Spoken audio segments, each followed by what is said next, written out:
कञ्चनजङ्घा संरक्षण क्षेत्र जहाँ छ अलौकिक सुन्दरता र संवेदनशील जैविक विविधता। पछिल्ला केही दशक यता कञ्चनजङ्घा संरक्षण क्षेत्रमा जैविक विविधता संरक्षणको सन्दर्भमा उल्लेखनीय उपलब्धि हासिल भएको पाइन्छ।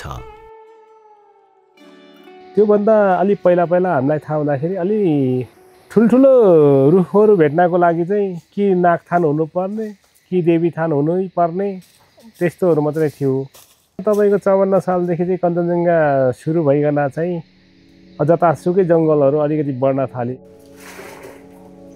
पहिले जङ्गल अलि अब खोरिया फारनी गरेर अलि टाढो थियो जङ्गल, अनि वन्य जन्तु पनि देखिँदैन थियो। अहिले त तपाईको यता गयो त्यहाँ बाँदर देखेर हुन्छ, भालु हिउँदोमा तपाईको यहाँ भालु आउँछ। अब यो असिलो पाक्छ नि वैशाखमा, एक्लै हिँड्नु डरमर्दो हुन्छ यो बाटोमा।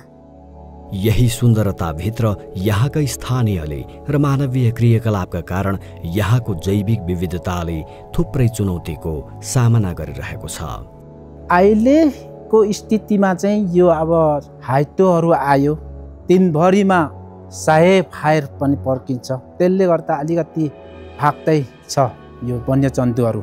जङ्गलबाटै आएको एउटा एक प्रकारको चितुवाले बाख्राहरू खाइरहेको छ। यस खालका सङ्कट र चुनौतीहरू हुँदाहुँदै पनि यहाँका आदिवासी समुदायमा प्रकृतिप्रतिको प्रेम र जिम्मेवारी बोध अझ सघन बनेको महसुस हुन्छ। प्रकृति भएर नै हामी यहाँसम्म आइपुगेका छौँ। प्रकृति नभएको भए हामी यहाँ आइपुग्दैनौँ। त्यसैले पनि प्रकृतिको जहिले पनि हामीले लागि परेर संरक्षण गर्नुपर्छ भनेर म अहिलेसम्म लागेको छु र अझै पनि लागिरहनेछु।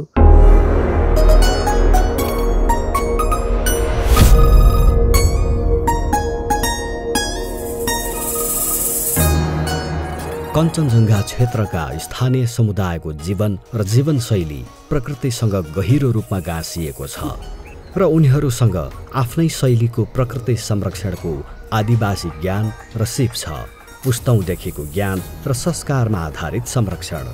पहिला चाहिँ तपाईँको ठुल्ठुला रुखहरू अब मास्न आँट्यो भने त्यसको मुनि नागको त्यो ढुङ्गाहरू राखेर पूजा गरेर त्यो रुखलाई बचाउनतिर धेरै मान्छेहरू पुराना पुर्खाहरू लागेको देखिन्छ। काठको लागि अब यसो घर होटल व्यवसायहरू त्यता बनाउँदाखेरि रोल्टी काट्ने सिस्टम छ हाम्रो। रोल्टी काटेर ल्याउँछौँ, घर बनाउँछौँ, पुरानो काट्दै गर्छौँ, नयाँ आउँदै गर्छ। त्यस्तो हिसाबले सिस्टमले जाँदैछ अहिलेसम्म। असोज र कार्तिकको महिनामा एकचोटि र पछाडि चैत र वैशाखको महिनामा त्यो अग्निरेखा छेक्ने काम गर्छौँ हामीले।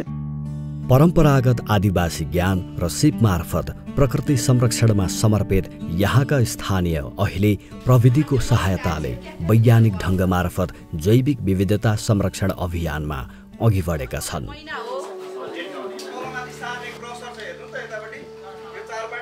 धेरै पुस्ताहरूले अहिलेसम्म हाम्रो लागि यो जोगाएर राख्नु भएको छ यो कञ्चनजङ्घा संरक्षण।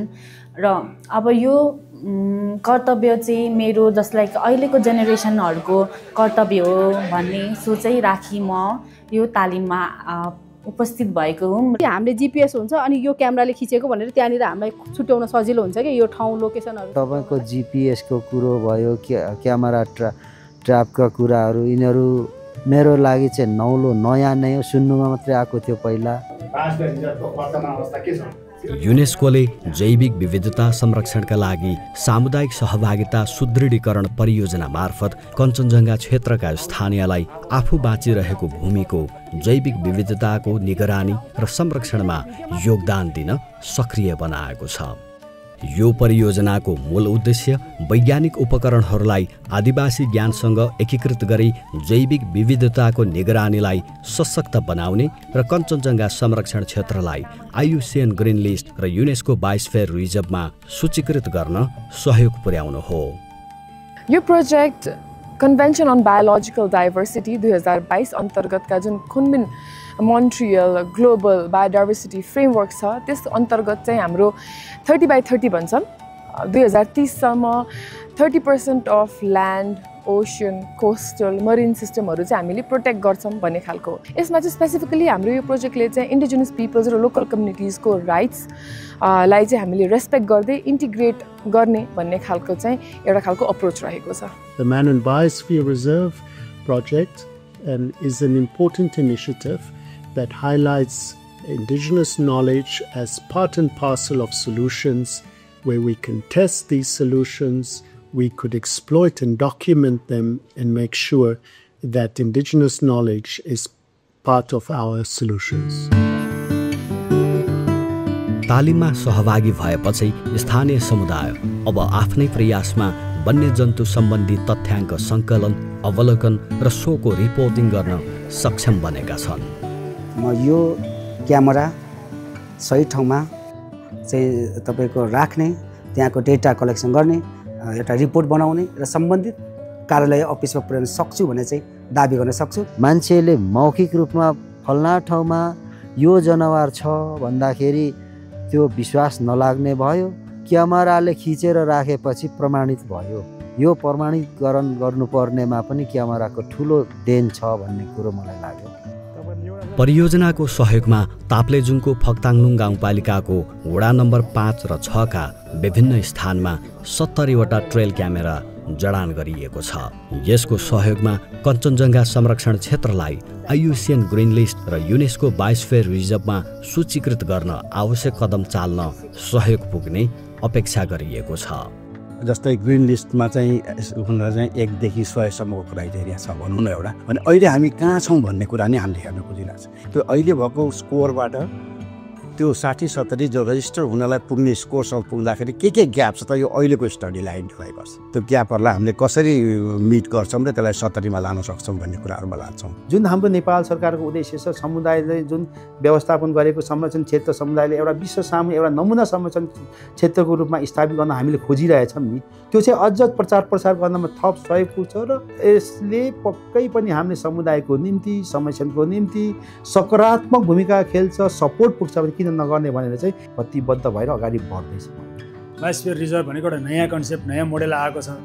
यसले लार्जली समुदायलाई, स्थानीय समुदायलाई आफ्नो एउटा अपनत्व लिएर प्रभावकारी सहभागिताका साथ प्रभावकारी संरक्षण र त्यसबाट आउने बेनिफिट चाहिँ लिने एउटा चाहिँ संयन्त्रमा हामी लाँदैछौँ। यसले चाहिँ स्थानीय समुदायलाई विभिन्न तरिकाबाट त्यहाँको स्थानीय विकास, जैविकताको संरक्षण, पर्यटन होइन, उनीहरूको चाहिँ स्थानीय चाहिँ लोकल इकोनोमी जस्ता कुराहरूमा यसले ठुलो सपोर्ट पुर्याउँछ।